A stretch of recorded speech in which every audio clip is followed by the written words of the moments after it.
হযরতে আবু হুরায়রা রাদিয়াল্লাহু তাআলা যুদ্ধে যাবেন, ঘর থেকে বার হয়েছেন। নবীজি সমস্ত সাহাবাকে ডাক করেছেন, সবাইকে ডেকে নাও, যুদ্ধে বার হব।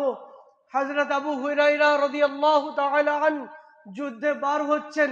ওনার আম্মাজান বলছেন, বাবা যুদ্ধে যেও না, আমার কেউ নাই যে আমার সেবা করবে, আমার পানি তুলে দেবে, আমার দেখভাল করবে।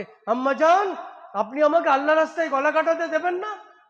আপনি আল্লাহর রাস্তায় শহীদ হতে দেবেন না? বাবা যেও না, নবীজিকে বলো না যেন তোমাকে আমার কাছে থাকতে দেয়।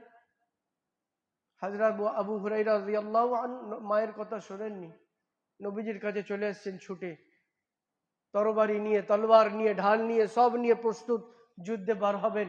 এই সময় ওনার এই বৃদ্ধা আম্মাজি ছুটে ছুটে এসেছেন নবীজির কাছে, হুজুর একটা কথা ছিল আপনার সাথে। কি হয়েছে মা? হুজুর আমি আবু হুরায়রাকে বললাম আমার শরীরটা খারাপ, যেন আমার কাছে রয়ে যায়, আমার কাছে থেকে যায়, কিন্তু আমার কথা না শুনে যুদ্ধে চলে এসছে। খোদার কসম, রাবি বলছেন, যিনি বর্ণনাকারী, হাদিসের বর্ণনাকারী বলছেন, আমার নবীজির চেহারা এর আগে কোনো দিন এইরকম রাগান্বিত হয়ে লাল বর্ণ হয়নি আজকে যতটা হয়েছে। আমার নবীজিকে আমি কোনোদিন এত রাগান্বিত দেখিনি, আমার নবীজিকে কোনোদিন আমি এত রাগে দেখিনি। হযরত আবু হুরায়রাকে বলেন, আবু হুরায়রা সবকিছু নিয়ে ঘরে যাও, আম্মাজির সেবা করো।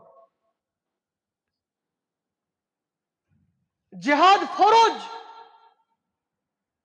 জিহাদ ফরজ।